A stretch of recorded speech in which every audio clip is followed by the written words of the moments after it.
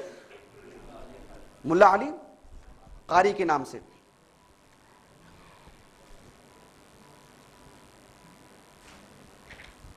ملا علی قاری کے نام سے. اور انہوں نے مشکات شریف نام سنے آپ لوگ؟ اس کی انہوں نے شرح کی ہے جس کا نام ہے مرقات المفاتیح. کیا نام ہے؟ المرقات. کیا نام ہے اس کا؟ المرقات. وہ لگ بھگ ایک میں جہاں تک دیکھا تھا 12 جلدوں میں چھپی ہے. کتنے جلدوں میں؟ 12 جلدوں میں. نہایت افسوس کی بات ہے کہ وہ کتاب فی الحال ہمارے پاس نہیں ہے. اور میں ایک مرتبہ مکتبہ گیا تھا یعنی بہت ساری کتابیں خریدنے کے لیے، تو چند کتابیں خریدا میں. وہ کتاب کی بڑی جستجو تھی، لینے کے لیے بھی جو ہے وہ بالکل ہمیشہ جو ہے وہ اس کی جستجو میں تھا میں. لیکن سبحان اللہ نہایت افسوس کی بات تھی اس دن کہ میرے جیب میں اتنے پیسے نہیں تھے، اور واقعی میرے پاس اتنے پیسے نہیں تھے کہ واقعی میں کتاب خرید سکوں. اگر وہ کتاب مجھے مل جاتی تو کتاب کے حوالے سے میں آپ کو پڑھ کے سنا دیتا کہ امام ملا علی قاری جو ایک بہت بڑے حنفی عالم ہیں اور گجرات کے ہندوستان کے محدث ہیں، وہ آج سے لگ بھگ 250-300 سال پہلے ان کا انتقال ہوا. ملا علی قاری بہت بڑے حنفی عالم ہیں اور ہندوستان کی گجرات کے عالم ہیں، بہت بڑے محدث ہیں. کئی انہوں نے حدیث پر جو ہے مستقل کتابیں لکھی. تو ان کا میں قول آپ کو پڑھ کے سنا رہا ہوں. امام ملا علی قاری رحمہ اللہ جو انگلی سے اشارہ کرنے والی جو بات ہے، امام ابو حنیفہ رحمہ اللہ ان کے ایک شاگرد ہیں امام ابو حنیفہ رحمہ اللہ کے ایک شاگرد ہیں. انہوں نے باقاعدہ انگلی سے اشارہ کرنے کو سنت کہا اور کہا کہ امام ابو حنیفہ کا بھی یہی عمل ہے. امام محمد رحمہ اللہ، یہ بدقسمتی ہے کہ یہ کتابیں ہمارے پاس فی الحال ہمارے پاس نہیں ہیں. انشاءاللہ بہت جلد یہ کتابیں حاصل ہو جائے گی انشاءاللہ. امام محمد رحمہ اللہ کی ایک کتاب ہے المعطا، اس میں انہوں نے ایک تو یہ لکھا کہ اللہ کے رسول کا عمل ہے انگلی سے اشارہ کرنا شروع سے لے کر آخر تک، اور یہ بھی کہا ہے کہ وَبِهِ يَقُولُ ابو حنیفہ، اور امام ابو حنیفہ رحمہ اللہ بھی ایسے کہا کرتے تھے. یہ ہو جانے کے بعد یہ قول نقل کیا ہے امام ملا علی قاری نے.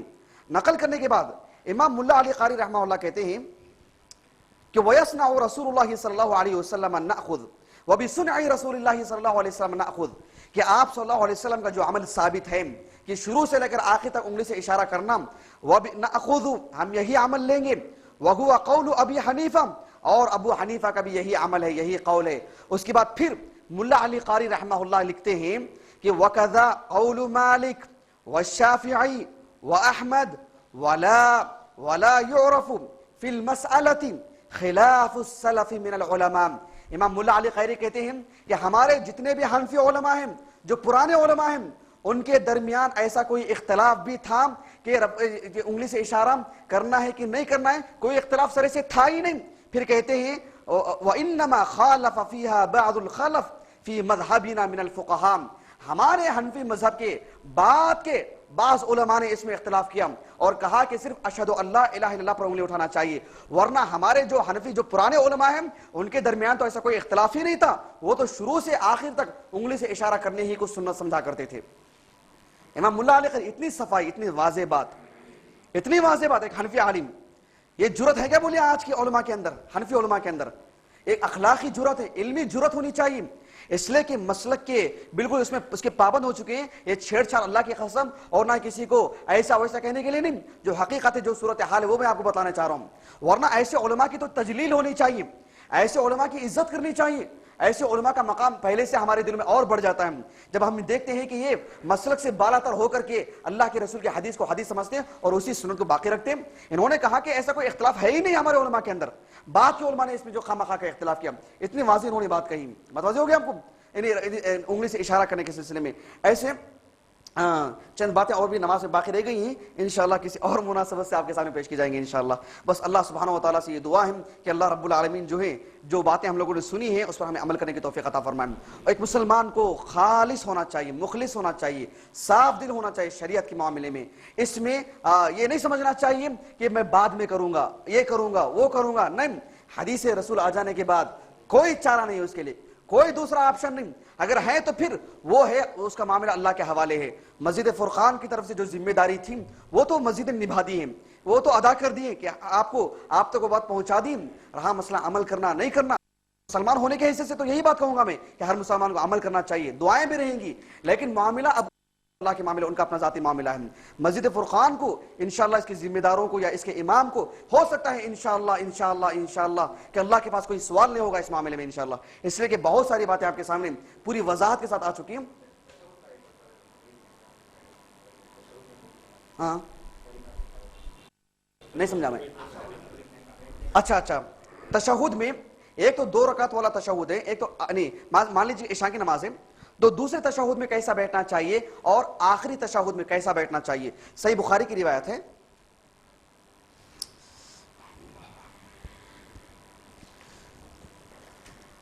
نوٹ بک کہاں ہوں, پہلے سے سب نوٹ کر کے آ گیا تھا میں تاکہ جلدی جلدی کھل لیں کر کے. حدیث نمبر ہے 228 صحیح بخاری کی. ہاں ہاں ذرا تشہد میں بیٹا عبدالحمید. 200 کتنا بولا میں, نہیں کتنا 28, 228 کیا نہیں رہے گا, 228 نہیں رہے گا, نہیں نہیں 828.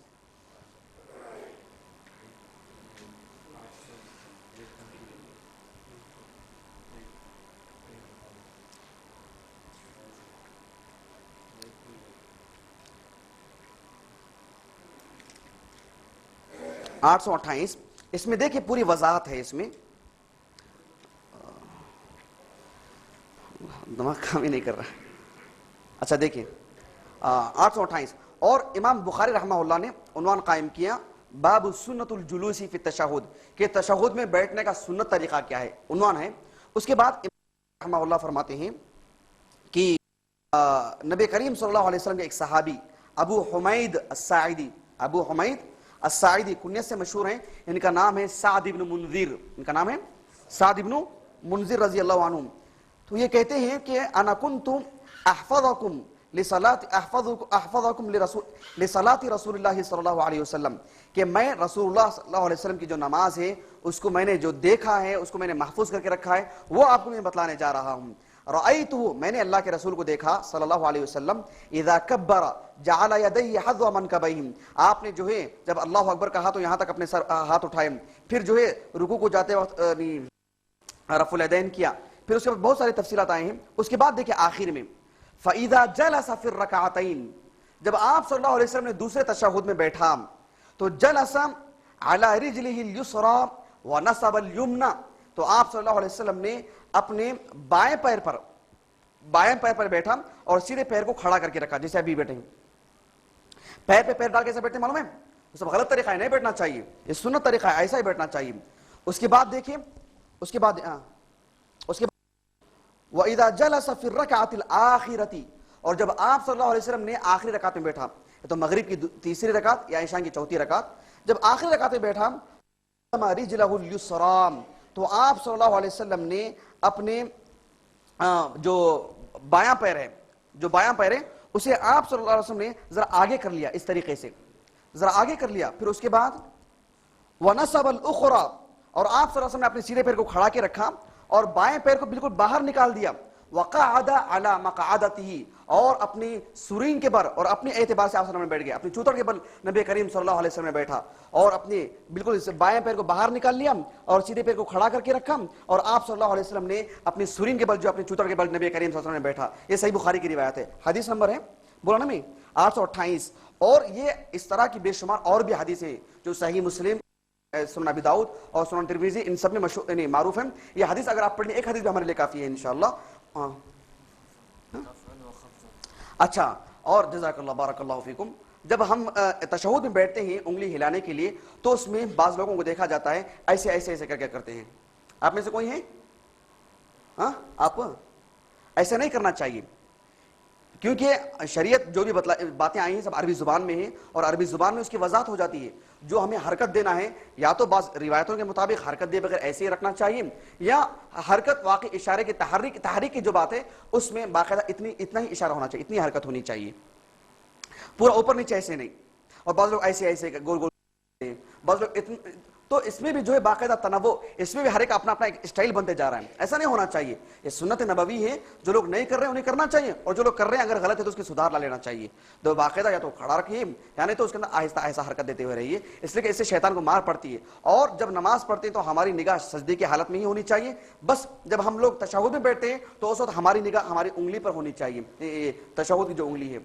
متوجہ ہو گیا آپ کو؟ تو تقریباً مسائل جو ہے اللہ کے خاص فضل و کرم سے آپ کے سامنے پیش کیے گئے ہیں. اللہ تعالیٰ جو ہے سب سے پہلے اللہ سبحانہ و تعالیٰ ہی کا شکر ادا کرنا چاہیے کہ اسی نے ہم کو اللہ سبحانہ و تعالیٰ کا تابعدار بنایا اور اللہ رب العالمین کا جو پسندیدہ دین ہے اسے قبول کرنے والا بنایا. اور اللہ رب العالمین نے اتنی عظیم مجلس ہمارے لیے منعقد کی اور ہم سب کو جمع کیا تاکہ اس کا دین سمجھ سکیں. اور سب سے عظیم عبادت اس میں جو کمی پیشی جو قصور ہے اس کی بھرپائی کرنے کے اللہ رب العالمین نے ہمیں تعلیم یعنی ہمیں موقع عطا فرمایا. اور پھر اس کے بعد ہمارے مسجد کے ذمہ داران ہیں ان کا بھی میں تہ دل سے شکر ادا کرتا ہوں کہ وہ دین کی تبلیغ کے لیے دین کو پہنچانے کے لیے کیا کچھ ذرائع اور کیا کچھ وسائل ہو سکتے ہیں سب کی فراوانی کرتے ہیں الحمدللہ. اور اس تعلق سے پوری خوشدلی کے ساتھ اور اپنے ذات کے اعتبار سے اس میں شریک رہتے ہیں. یہ نہایت واقعی جو ہے ان قابل داد بات ہے اور یقیناً ہماری دعاؤں میں ان کا بھی حصہ ہونا چاہیے, ان کی بھی نام آنی چاہیے اور ان کے لیے بھی واقعی ہماری دعائیں ہونی چاہیے. اور پھر اس کے بعد جو ہے میں ہمارے ان ساتھیوں کو یا ہمارے ان دوستوں کو جو مسجد میں کتابیں خریداری کے لیے اپنا جو بھی انہوں نے بھلے ہی 10-20 روپے ہوں 100 روپے ہوں جتنا بھی انہوں نے صرف کیا ہے اور بطور خاص ہمارے جو ہے انہوں نے مجھے نام لینے سے سختی سے منع کیا ہے تو اللہ جزائے خیر دے ان کو. واقعی اگر ہوتے تو میں ان کا جو ہے ان کی پیشانی جو چوم لیتا میں کہ جنہوں نے مسجد کے لیے اپنا جیب ہمیشہ کھلا رکھا اور بہت بڑا سرمایہ دیا ہم لوگوں کو. جو کتابیں ہم لوگ جو سنتے تھے جو آسانی سے حاصل نہیں ہو سکتے تھے اللہ رب العالمین نے ان کی دولت اور ان کی کمائی کے ذریعے اتنی ساری کتابیں جو ہمیں فراہم کر دی. اللہ تعالیٰ ان کی اس دین کو قبول فرمائے, مزید اللہ تعالیٰ انہیں نوازے. اور ان سب کے ساتھ ساتھ جو ہے جو ہمارے پاس موجود ہیں یہ ہوتے ہوئے بھی اس کا اگر ہم فائدہ نہ اٹھائیں یا اس پر عمل نہ کریں تو یہ ساری چیزیں ہمارے لیے وبال جان بن جائیں گی اور پھر ہماری مثال ان ہو جائے گی جو جن کے اوپر کتابیں لاد کے لے جاتے ہیں جو عمل کرنے کے قابل نہیں ہیں. تو اللہ رب العالمین ہمیں جو انسان بنایا ہم اور جو سمجھنے کی جو صلاحیت عطا کی ہے اس میں حق کو قبول کرنا چاہیے اور حق کو قبول کرنے کا جذبہ پیدا کرنا چاہیے. اللہ تعالیٰ ہمیں پسندیدہ مسلمان بنائیں اور اس پر ہمارا خاتمہ ہو. سبحانک اللہم و بحمدک اشہد ان لا الہ الا انت استغفرک و اتوب الیک.